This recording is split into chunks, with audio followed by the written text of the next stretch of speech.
साथियों नमस्कार।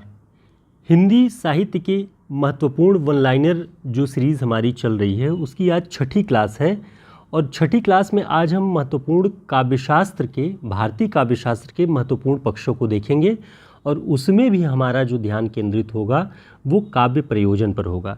लगातार वन लाइनर क्लासेस हम चला रहे हैं। संभव है आप सभी ऊब भी गए होंगे वन लाइनर क्लासेस से। ऑब्जेक्टिव प्रश्न की अगर आपको डिमांड है तो आप कमेंट करके बता सकते हैं, वरना ये वन लाइनर क्लास लगातार हम चला सकते हैं। तो देखते हैं, सबसे पहले काव्यशास्त्र की दृष्टि से काव्य प्रयोजन क्या है ये समझना आवश्यक है और किन किन आचार्यों की दृष्टि से काव्य प्रयोजन को पूछा जा सकता है, उनके कथनों को भी हम इस क्लास में देख लेंगे। तो शुरू से अंत तक एक बार बने रह करके देख लेंगे तो आपके लिए ये सारी चीज़ें एक बार आसान हो जाएंगी। देखते हैं सबसे पहले काव्य प्रयोजन है क्या। काव्य प्रयोजन से आशय है काव्य से प्राप्त होने वाला लाभ या काव्य रचना का उद्देश्य, कि आखिर कोई रचनाकार यदि काव्य की रचना, काव्य का सृजन करता है तो उसे क्या लाभ हो सकता है या उसकी रचना का उद्देश्य क्या होगा। जब ये चीज़ें तय हो जाती हैं किसी रचना को पढ़कर, उसके बारे में जानकर, तो समझिए कि आपने काव्य प्रयोजन को समझ लिया है।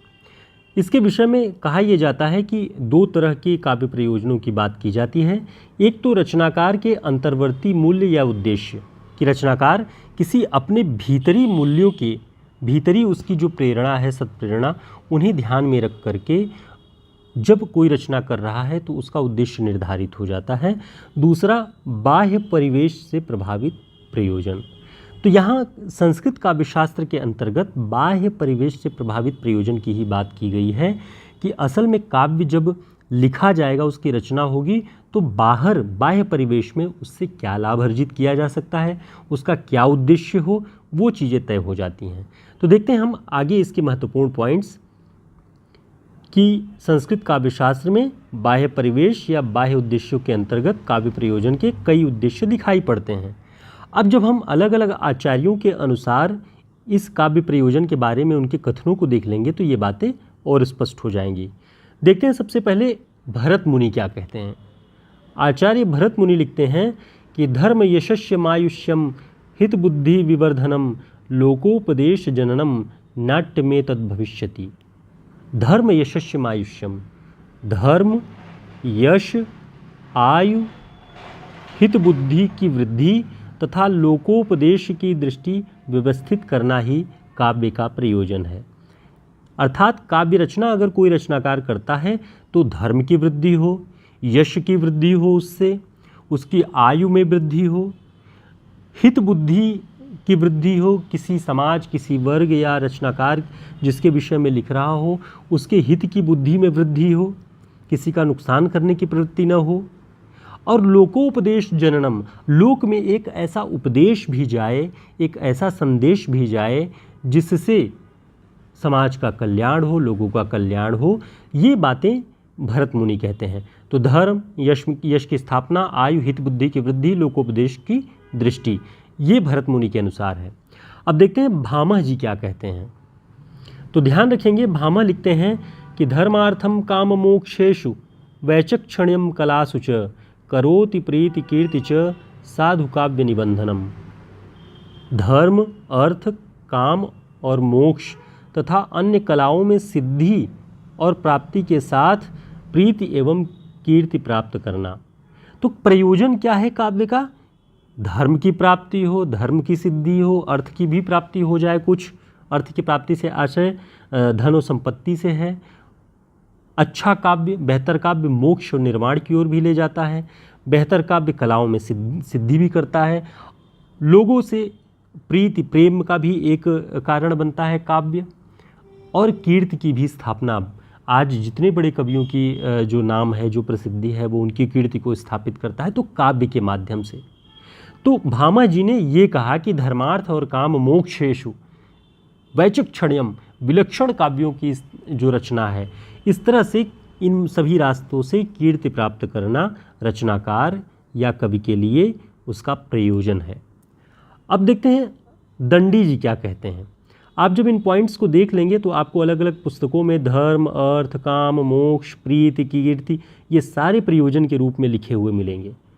देखते हैं दंडी जी क्या कह रहे हैं। दंडी जी कह रहे हैं कि व्युत्पन्न बुद्धिर्मुना विधि दर्शनेन मार्गेण दोष गुणावशवर्तन भी, यानी व्युत्पन्न बुद्धि वाला, यानी कलाकार या रचनाकार क्या होता है, व्युत्पन्न बुद्धि वाला होता है, जिसकी बुद्धि ऐसे पक्षों की ओर जाएगी जहाँ तक अन्य लोगों की दृष्टि नहीं पहुँच पाती है।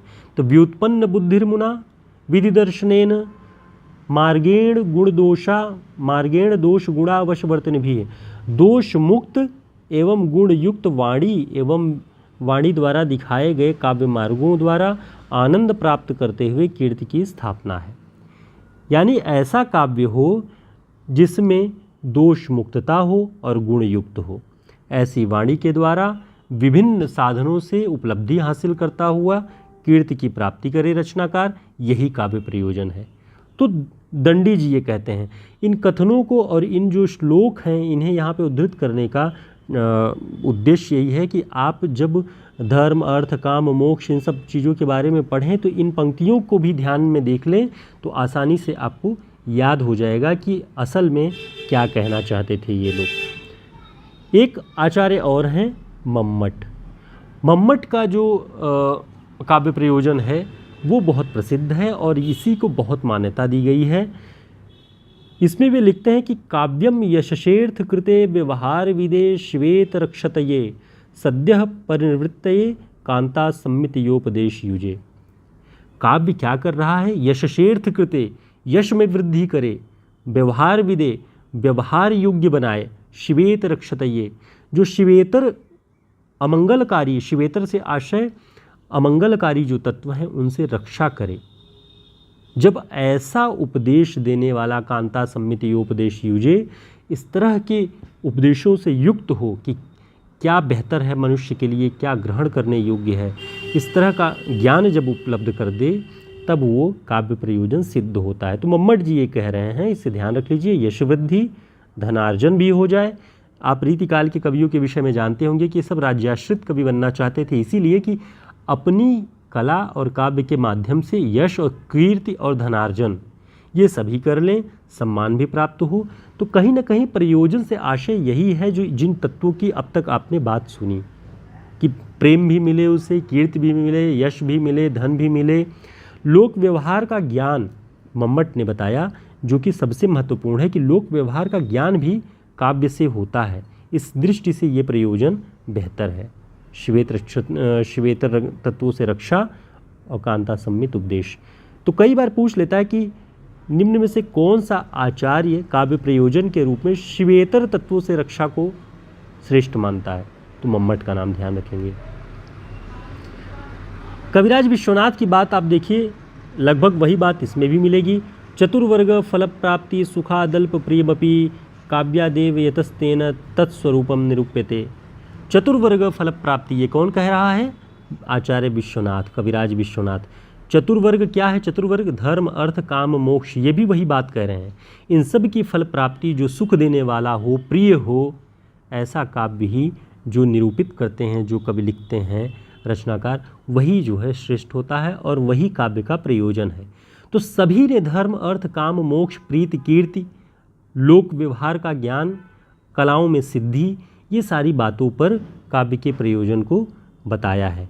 तो काव्य प्रयोजन और काव्य हेतु दोनों में अंतर है। हेतु का आशय है कि प्रेरणा कौन सी है, ये तो उद्देश्य हो गया, प्रयोजन हो गया। काव्य को लिखने की प्रेरणा कौन देता है, प्रेरणा कहाँ से मिलती है, तो उसमें काव्य हेतुओं में प्रतिभा सबसे श्रेष्ठ है, प्रतिभा, व्युत्पत्ति और अभ्यास। तो हम अपने अगले क्लास में, यदि आपको ये समझ में आया होगा, तो काव्य हेतुओं के विषय में भी बहुत बेहतर ढंग से बताएंगे। यूपीएलटी की क्लासेस दोस्तों, जो लोग इंक्वायरी कर रहे हैं, जिन लोगों ने पूछताछ इस दौरान की थी, बहुत सारे लोगों के नंबर मिस हो जाते हैं, तो आप सभी के लिए सूचना है कि क्लासेस 16 अगस्त से चलने वाली है, जो 4 अगस्त से चलने वाली थी, अब हरियाणा असिस्टेंट प्रोफेसर भर्ती परीक्षा के बाद 16 अगस्त से लगातार चलेंगी, जिसमें हम प्रामाणिक साहित्य इतिहास की पुस्तकों से आप सभी के लिए तथ्य तैयार करवाएंगे। हिंदी व्याकरण के लिए जो योग्य, जो पूछे जाने वाले जो व्याकरणाचार्य हैं, भोलानाथ तिवारी, हरदेव बाहरी, वासुदेव नंदन की पुस्तकों से आधारित तथ्यों को इसकी तैयारी करवाएंगे। वन लाइनर और वस्तुनिष्ठ प्रश्न आपको लाइव क्लास के माध्यम से हम प्रयास करेंगे पूरी तरह से सिलेबस कवर करने का। और आप हमारे व्हाट्सएप नंबर पर संपर्क करके इस क्लास को ज्वाइन कर सकते हैं। बहुत सारे लोगों ने इस बीच में इंक्वायरी की थी जिसका रिप्लाई नहीं हो पाया या फिर उनसे कांटेक्ट नहीं हो पाया है, तो वो लोग इस सूचना को ध्यान में दें।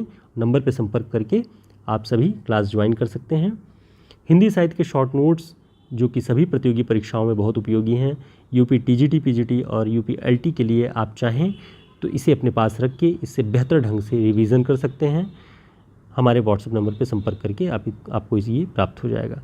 फिर मिलते हैं काव्य हेतुओं के साथ, या जिन भी महत्वपूर्ण विषयों पे आपको क्लास चाहिए कमेंट करके आप बताएं, और उन सभी चीज़ों पे हम आपकी तैयारी बेहतर ढंग से प्रामाणिक पुस्तकों से कराने का प्रयास करेंगे।